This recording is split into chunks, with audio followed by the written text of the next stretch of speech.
Halo, bertemu kembali dalam pembelajaran daring atau pembelajaran online SMK Kristen Timah Klaten. Perkenalkan, nama saya Cahyo Nugroho. Saya akan mengajar anak-anakku kelas 10 semua jurusan untuk mata pelajaran simulasi dan komunikasi digital. Mungkin ada beberapa pertanyaan dari anak-anakku. Sebenarnya apakah mata pelajaran simulasi dan komunikasi digital itu? Sebenarnya mata pelajaran ini hampir sama dengan pelajaran TIK yang di SMP, tetapi mata pelajaran ini lebih kompleks dan penerapannya lebih aplikatif karena nanti bisa digunakan pada saat anak-anak lulus, pada saat anak-anak bisa bekerja ataupun berwirausaha. Kemudian untuk Siskom Sidik sendiri seperti saya utarakan tadi di bagian kanan atas, latar belakangnya adalah pada saat anak-anak nanti belajar mata pelajaran simulasi dan komunikasi digital, itu nanti dapat dijadikan bekal oleh anak-anakku sekalian dalam bekerja ataupun pada saat besok saat anak-anakku membuka sebuah usaha. Seberapa pentingkah itu? Nah, nanti anak-anakku bisa mengambil kesimpulan pada saat mengikuti pelajaran ini dari awal hingga akhir. Kemudian lingkup pembahasan secara umum ada beberapa pembahasan yang akan kita pelajari, yaitu tentang logika algoritma dan metode Petamida. Apakah itu? Itu nanti jika anak-anakku ingin membuka usaha atau bekerja, bisa digunakan anak-anak membuat sebuah sistem usaha. Jadi kebanyakan orang-orang konvensional membuka usaha itu masih dengan cara yang lama. Tetapi pada saat anak-anakku nanti bekerja, anak-anakku bisa belajar membuat sistem berbekal dengan materi logika, algoritma, dan metode Petamida. Itu yang pertama. Kemudian, cakupan yang kedua ada software pengolah kata dan angka. Itu nanti bekal anak-anakku pada saat proses pengadministrasian kerja. Tidak hanya proses pengadministrasian. Jadi bersifat umum karena nanti anak-anak belajar bagaimana cara membuat surat, bagaimana cara membuat laporan, bagaimana mengolah angka, misalkan administrasi keuangan dan semuanya. Kemudian yang ketiga, teknik membuat slide presentasi dan e-book. Nah, bagi anak-anakku yang misalkan bekerja pada sebuah perusahaan, memang ini baru terasa karena proses presentasi itu adalah proses bagaimana memasarkan diri Anda atau bagaimana memasarkan perusahaan Anda supaya produk baik itu berupa barang atau jasa itu laku.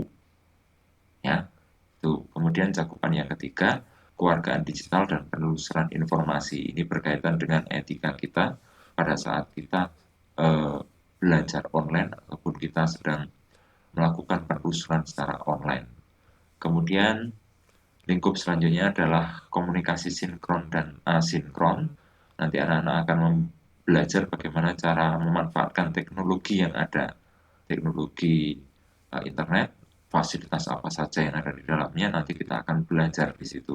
Baik secara sinkron, contohnya misalkan seperti ini, Pak Cahyo merupakan satu metode pembelajaran sinkron. Karena anak-anakku melihat secara langsung, tanpa melalui proses jeda. Kemudian ada komunikasi asinkron juga, seperti email, ya, dan lain-lain. Kemudian untuk lingkup pembahasan selanjutnya yaitu perangkat lunak pembelajaran kolaboratif daring. Nah, ini nanti yang akan mendukung anak-anakku bagaimana cara belajar secara daring atau secara online. Nanti di awal, mungkin setelah pembelajaran logika dan algoritma, kita akan langsung menuju ke materi ini. Karena nanti setiap materi, nanti setiap tugas, anak-anak akan upload. Nanti kita menggunakan aplikasi yang namanya Edmodo, sehingga anak-anak bisa berinteraksi dengan teman-teman satu kelas, bisa berinteraksi dengan Pak Cahyo di kelas, seperti hanya kita mengoperasikan sebuah jejaring sosial. Kalau anak-anakku sudah pernah mencoba Facebook, maka mirip sekali. Cuma nanti peruntukannya untuk pembelajaran. Selain membelajarkan, apakah bisa? Ya bisa, tapi menu-menu yang di dalamnya memang digunakan untuk proses pembelajaran. Selanjutnya yaitu lingkup pembahasan selanjutnya yaitu pembuatan produksi video. Apakah anak-anakku melihat seorang YouTuber? Apakah anak-anakku pernah mencoba merekam video Anda sendiri? Nah, nanti kita akan merencanakannya dari praproduksi, produksi, sampai pasca produksi. Bagaimana kita merencanakan skenario sebuah video, bagaimana kita memproduksi sebuah video, sampai bagaimana kita finalisasi proses rendering video dan pengolahannya.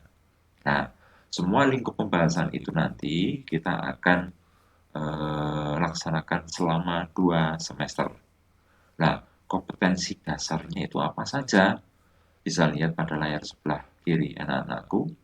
Yang semester pertama, nanti kita akan belajar tentang logika dan algoritma komputer. Seperti yang saya tadi bilang. Kemudian yang kedua, kita akan belajar menerapkan metode Petaminda.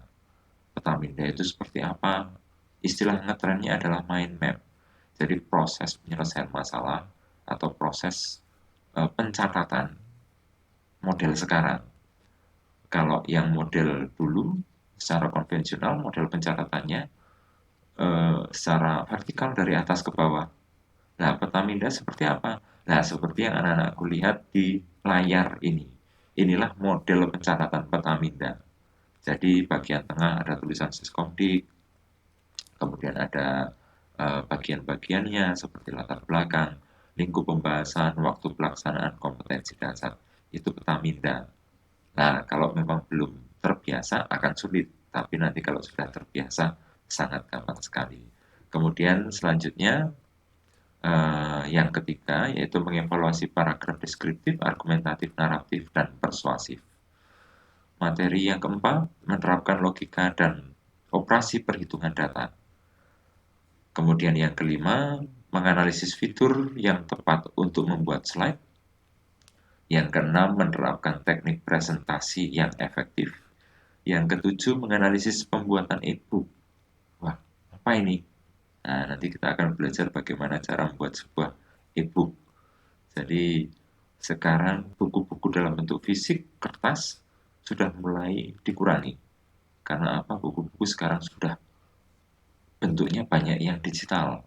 Anak-anakku bisa melihat dari smartphone, bisa melalui komputer, dan mulai sekarang banyak perpustakaan. Perpustakaannya bukan perpustakaan fisik, tetapi perpustakaan digital. Karena apa?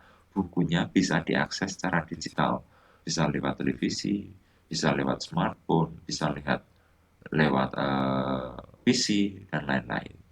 Kemudian untuk di akhir semester 1 nanti kita akan belajar tentang memahami konsep kewargaan digital. Selanjutnya untuk semester 2 nanti kita akan belajar tentang menerapkan teknik penelusuran search engine. Yang kedua, kita akan menganalisis komunikasi sinkron dan asinkron jaringan. Yang ketiga, kita akan belajar menganalisis fitur perangkat lunak pembelajaran kolaboratif daring. Yang keempat, kita akan merancang dokumen tahap praproduksi. Yang keenam, kita akan menganalisis produksi video, animasi, dan atau musik digital.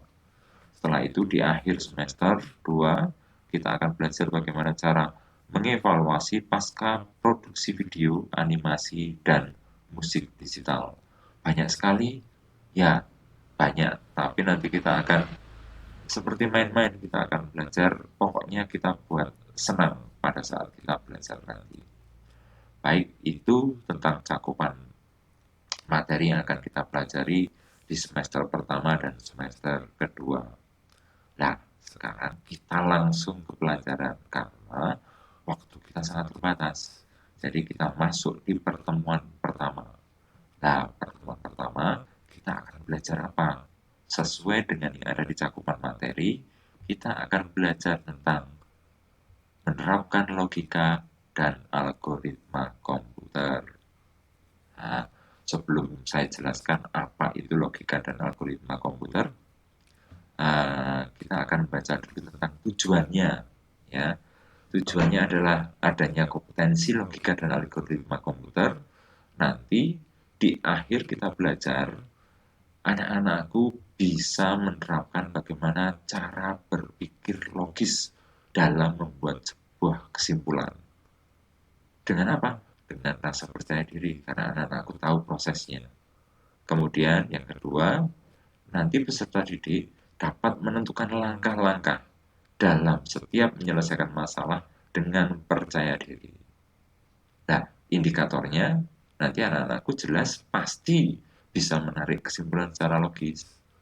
Dan yang kedua, anak-anak bisa menentukan langkah-langkah secara algoritmis dalam menyelesaikan masalah. Nah, sekarang apa toh logika dan algoritma komputer? Jadi pertama nanti kita akan membahas tentang logika dan algoritma sebelum kita belajar tentang logika dan algoritma komputer. Jadi kompetensi dasar ini nanti bisa berguna untuk anak-anakku pada saat bekerja. Contohnya dalam hal apa? Dalam hal anak-anak bagaimana cara menyelesaikan masalah. Khususnya pada saat anak-anakku bekerja, seringkali banyak orang menjalankan sebuah usaha itu masih dengan cara yang sangat konvensional. Tetapi di pelajaran ini nanti anak-anakku bisa merencanakan, bisa membuat sebuah sistem dalam sebuah usaha. Sehingga perusahaan berjalan itu yang bekerja bukan karena ada orangnya, tetapi yang bekerja adalah sistemnya. Jadi kita membuat sistemnya secara terperinci, kemudian orang-orang yang ada di dalamnya, merekalah yang menjalankan sistem itu. Nah, kalau personilnya hilang atau ada salah satu karyawan yang hilang, apakah macet perusahaannya? Tidak. Karena apa? Ada sistem yang menjalankan. Nah, inilah fungsi logika dan algoritma komputer. Nah, ini tidak hanya dalam hal usaha saja, tetapi di bidang teknologi pun ini dibuat. Misalkan, Pak Joy mau membuat sebuah robot, maka kita harus membuat logika dan algoritmanya. Logikanya itu cara proses kerjanya, kita berpikir bagaimana proses kerjanya, sedangkan algoritma itu adalah urutannya. Nah, sekarang kita akan masuk ke dalam materinya. Perhatikan sama-sama. Oke. Logika dan algoritma komputer. Apakah pengertian logika dan algoritma? Logika dan algoritma itu adalah dua makna yang berbeda tetapi dijadikan satu. Logika dan algoritma itu adalah ilmu yang mempelajari cara menyelesaikan masalah berdasarkan urutan langkah-langkah yang disusun secara sistematis menggunakan bahasa yang logis dengan tujuan tertentu. Jadi anak-anakku bisa menyelesaikan masalah. Bagaimana ada masalah? Kita menyelesaikannya bagaimana? Kita tulis urutannya satu persatu. Sehingga kita bisa menemukan kesimpulan dan pemecahan masalah. Oke, jadi logika dan algoritma itu ada dua bagian. Yang pertama logika dan algoritma. Nah, sekarang kita akan membahas dulu tentang logika. Logika itu sebenarnya berasal dari kata logos, dari bahasa Yunani yang memiliki makna ilmu. Ya, sebenarnya perkembangannya ada 3 masa, ada 3 zaman, yaitu masa Yunani kuno, masa pertengahan, dan masa logika modern.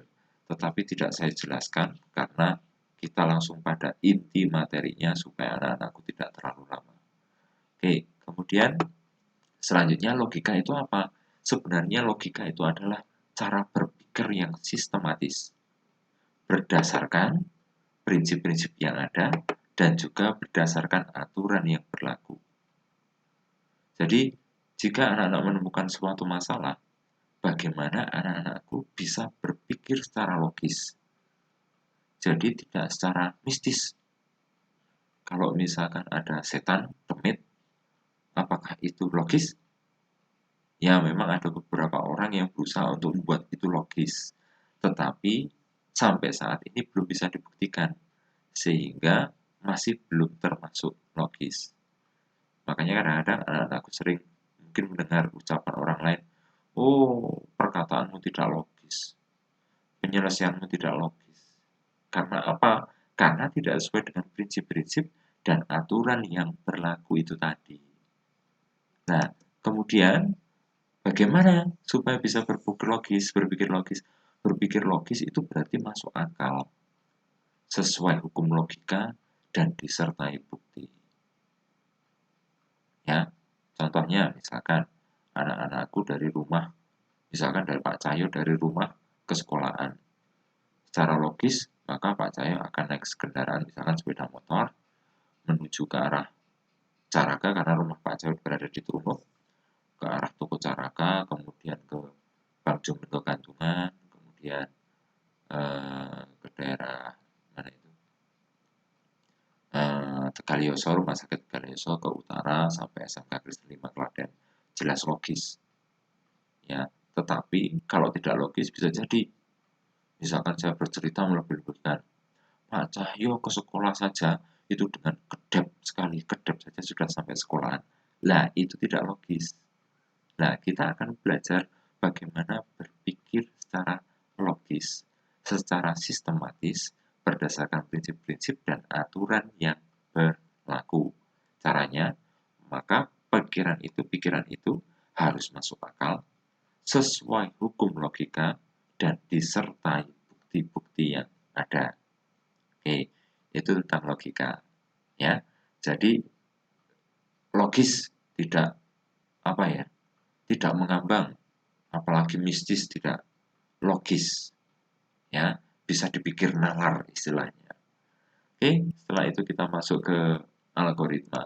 Apa toh algoritma itu? Sebenarnya algoritma itu adalah urutan langkah-langkah dalam kita memecahkan masalah yang disusun secara sistematis. Seperti tadi Pak Cahyo pergi ke sekolahan, naik sepeda motor ke terminal untuk gantungan, kemudian ke Bangju untuk gantungan, setelah itu ke rumah sakit Tegalioso ke utara menuju SMK Kristen Lakaden. Berarti itu ada urutan langkah-langkahnya. Ya, seperti anak-anakku mau mandi, maka ada urutannya. Urutannya misalkan persiapan membawa anduk, membawa sabun, kemudian masuk kamar mandi, membuka baju, setelah itu menyiram dengan air, sabunan, kemudian menyiram lagi dengan air untuk membilas, setelah itu menggosok gigi. Nah, urutan langkah-langkah itulah yang akan kita buat. Nah, sekarang apakah dikaitkan dengan logika? Apakah itu logis atau tidak? Ya, logika dan algoritma. Apakah itu logis tidak? Misalkan anak-anakku urutan langkahnya mandi, dari persiapan membawa anduk, kemudian sabun. Setelah itu masuk kamar mandi. Urutannya dibalik misalkan. Anak-anak langsung ke biur, kemudian buka baju, baru sabunan. Itu logis tidak? Tidak. Jadi yang namanya logis dan algoritmis biasanya itu menjadi satu. Logika itu cara berpikirnya, sedangkan algoritma itu adalah langkah-langkahnya. Langkah-langkah yang disusun untuk menyelesaikan masalah. Nah, syaratnya harus apa? Harus sistematis. Selanjutnya, algoritma itu didasarkan pada kebenaran yang ada. Sehingga seperti tadi, dapat diterima akal, kemudian juga dapat dibuktikan. Dan juga pada saat ini algoritma itu pada waktu itu dikembangkan oleh seorang ilmuwan Arab namanya Abu Zafar Muhammad Ibnu Musa al-Khwarizmi. Ya, makanya algoritma itu diambil dari nama dia yang Khwarizmi. Jadi orang barat karena nggak bisa ngomong Khwarizmi jadi algoritmi. Nah, kemudian terjadi adopsi bahasa, lama-lama menjadi kata-kata algoritma. Nah, sekarang selanjutnya studi kasus. Ya, kita akan belajar bagaimana berpikir secara logis tentang sebuah masalah, kemudian kita akan berusaha memecahkan masalah dengan menyusun langkah algoritmisnya, yaitu urutan langkah. Oke, contoh kasus yang pertama. Kalian perhatikan ada sebuah soal. Soalnya ada dua buah gelas. Gelas A berisi teh, kemudian gelas B berisi kopi. Nah, sekarang ada masalah. Anak-anakku disuruh misalkan tukar teh pada gelas B dan kopi pada gelas A. Coba dipikir sekarang. Ingat, dipikir secara logis. Ya, misalkan anak-anak ada pikir kopi ini disuntak di tangan dulu atau ditaruh dilempar di udara dulu, tehnya bersama-sama, kemudian yang gelas teh digunakan untuk menangkap kopi, gelas kopi digunakan untuk menangkap teh. Apakah itu logis? Tidak logis. Berarti kita harus belajar logisnya. Kemudian langkah-langkahnya bagaimana? Oke, sekarang penyelesaiannya. Kalian perhatikan. Tuh, kalian perhatikan. Jadi, karena kita berpikir dengan logis, maka kita membutuhkan sebuah gelas tambahan. Nah, di sini dinamakan gelas tambahan C. Ya, logis itu. Karena kita belajar berpikir logis. Nah, dengan adanya satu gelas tambahan itu, maka baru bisalah disusun langkah-langkah algoritmisnya. Langkah-langkahnya seperti apa? Yang pertama, langkah pertama. Karena sudah ada gelas C, maka teh itu bisa dituang dulu di gelas C sampai habis. Kemudian langkah kedua, kopi baru bisa dimasukkan ke dalam gelas A atau gelas teh. Tuang sampai habis. Setelah itu, teh yang masih berada di gelas C baru bisa dituang di gelas B, tempat yang sebelumnya diisi kopi. Jadi seperti itu langkah-langkah penyelesaian masalahnya. Jadi bagaimana kita bisa berpikir logis atau berpikir dengan sesuai logika, dan langkah-langkahnya itu dinamakan dengan langkah algoritmis. Ya, jadi tidak mungkin hilangkan konsep air kopi dan air teh dilempar bersama-sama, kemudian menangkapnya dengan gelas yang berbeda. Itu tidak logis. Jadi inilah yang dinamakan bagaimana cara kita berpikir secara logis dan menyelesaikan masalah dengan algoritmis. Seperti itu. Kemudian, kita lihat gambarnya. Yang sebelah kiri bagaimana kita proses untuk berpikir secara logis. Berpikir logikanya bagaimana, yang sebelah kanan adalah langkah algoritmanya. Kalian lihat sebelah kiri atas, itu ada gelas C. Jadi gelas C itu adalah gelas tambahan. Nanti teh, langkah pertama, berpikir logikanya, yaitu berpikir logika itu ada dalam angan-angan kita. Jadi kita buat gambaran, teh dituang di gelas C. Nah, setelah itu kita tulis menjadi sebuah langkah algoritmis yang di sebelah kanan nomor 1. Ya, siapkan gelas C. Kemudian pindahkan teh dari gelas A ke gelas C. Langkah selanjutnya, berpikir logikanya, kopi karena teh sudah dipindah ke dalam gelas C, maka kopi bisa dituang di gelas A tempat teh. Nah, terus kita tulis di mana? Di langkah algoritmanya. Jika sudah, pindahkan kopi dari gelas B ke gelas A.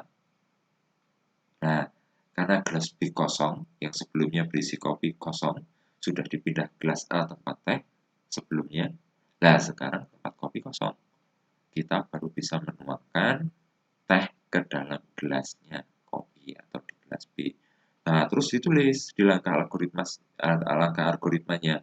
Jika sudah, pindahkan teh pada gelas C ke gelas B. Ya, jadi ada dua bagian. Bagaimana kita berpikir secara logis, berpikir logikanya, dan langkah algoritmanya bagaimana. Apa yang ada dalam pikiran kita, itu dinamakan logika. Kemudian apa yang kita tulis langkah-langkahnya, itu dinamakan algoritma. Jadi antara logika dan algoritma itu seiring. Apa yang kita angan-angankan, kita tulis. Apa yang kita rencanakan, kita bisa buat dalam bentuk langkah algoritmanya. Nah, demikian. Sekarang ada kasus selanjutnya. Nah, ini contoh penerapan logika dan algoritma. Lupa kok baju? Itu ada baju atau lampu merah. Itu saya gambarkan ada jalan perempatan di mana ada lampu merah A atau bangjo A, sebelah kanan ada bangjo B, kemudian bawah ada bangjo C, dan sebelah kiri itu ada bangjo D. Nah, bagaimana tentang algoritma dan logikanya? Ayo, misalkan ini besok yang jurusan TAV. Logika dan algoritma itu bisa diterapkan di semua jurusan. Teknologi yang ada yang digunakan dalam teknologi dunia komputer, teknologi dunia elektronika, teknologi dunia otomotif, semuanya didasarkan pada sebuah logika dan algoritma. Contohnya, mau membuat alat.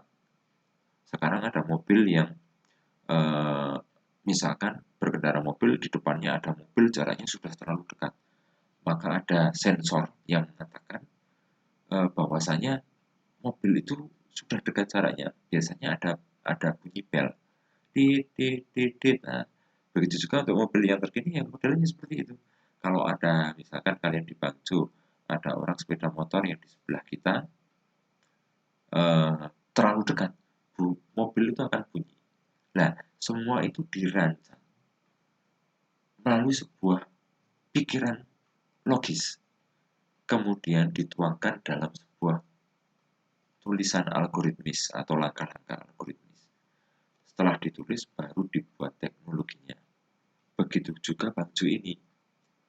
Sebelumnya orang merancang sebuah lampu merah atau bangjo itu pasti dimulai bagaimana ya caranya ngeset lampu merah yang menyala merah, kuning, hijau. Setelah itu berganti ke lampu bangjo sebelahnya.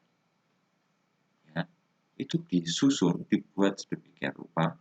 Kemudian langkah-langkah algoritma itu ditulis dalam sebuah bentuk perintah atau set instruksi. Nah, set instruksi itu nanti ditanam dalam sebuah memori. Memorinya itu dieksekusi oleh sebuah prosesor atau microcontroller. Jadi kebetulan untuk kasus bangjo ini, untuk mengolah langkah algoritmis itu diolah oleh sebuah microcontroller. Microcontroller itu adalah CPU yang kecil minim dengan sistem yang sangat minimum, hanya digunakan untuk operasi-operasi yang kecil-kecil. Nah, mikroprosesor itu ditanam dalam tiang bangjo itu. Di dalamnya sudah ada memori, dalam memori itu sudah ada set instruksi langkah algoritmis, kemudian set instruksi tadi diolah oleh CPU, sehingga jadilah bangjo itu bisa merah, kuning, hijau, kemudian ganti ke bangjo sebelahnya, kemudian ganti ke bangjo sebelahnya. Nah, bagaimana prosesnya? Nah, sekarang kita akan mencoba itu. Nah, untuk logikanya, anak-anakku bisa lihat dalam gambaran tayangan yang bangjo itu sebelah kanan, ada bangjo A, B, C, D, dan langkah algoritmanya itu ada di sebelah kiri. Sekarang, yang pertama, logikanya adalah lampu bangjo yang A yang berwarna merah itu akan menyala. Maka akan ada fungsi algoritma nyalakan lampu merah A. Lihat, pada sebelah kanan gambar lampu merah itu menyala.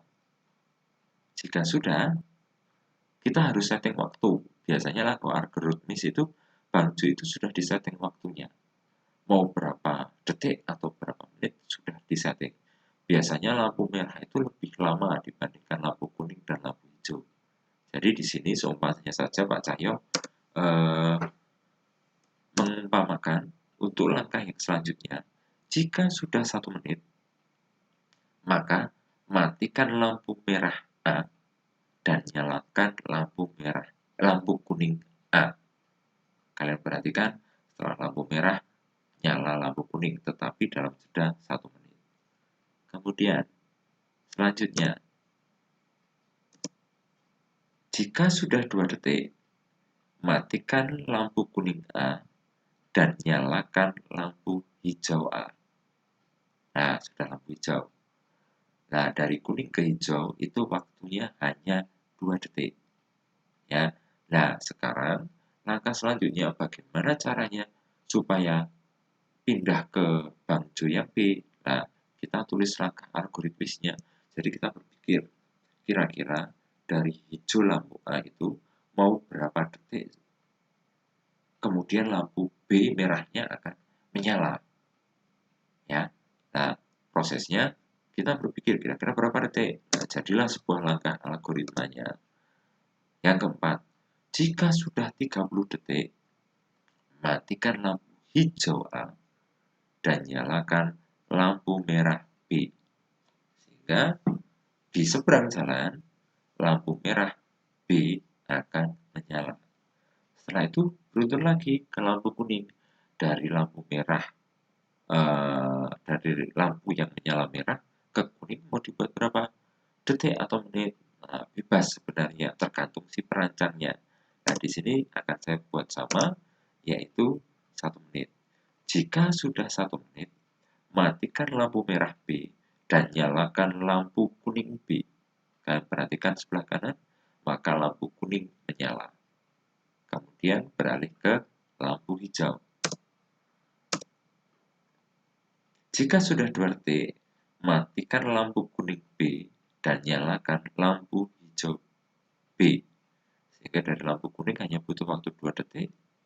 Setelah itu, menyalakan lampu hijau B.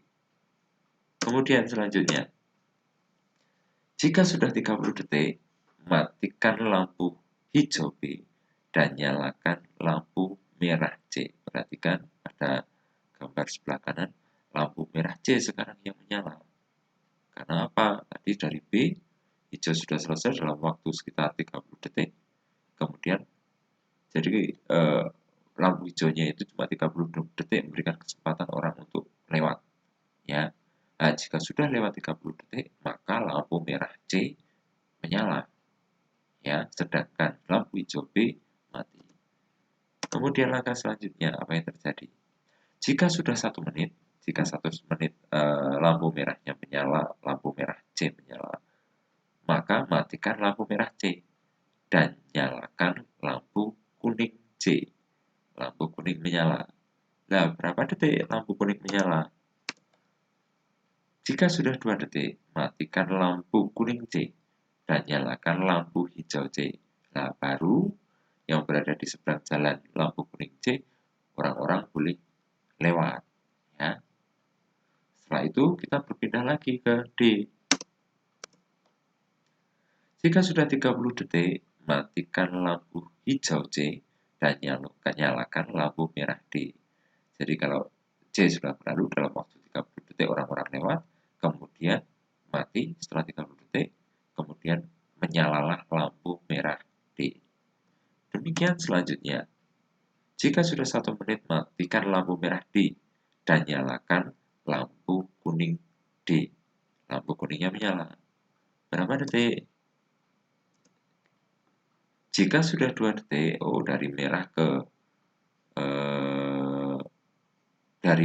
dari kuning ke hijau butuhkan waktu sekitar 2 detik. Jika sudah 2 detik, matikan lampu kuning D dan nyalakan lampu hijau D. Maka lampu hijau D akan menyala. Setelah itu, jika sudah 30 detik, ulangi langkah 1. Jadi, setelah lampu D, lampu hijaunya menyala, maka yang terjadi apa? Sistem akan mengulang perintah yang pertama.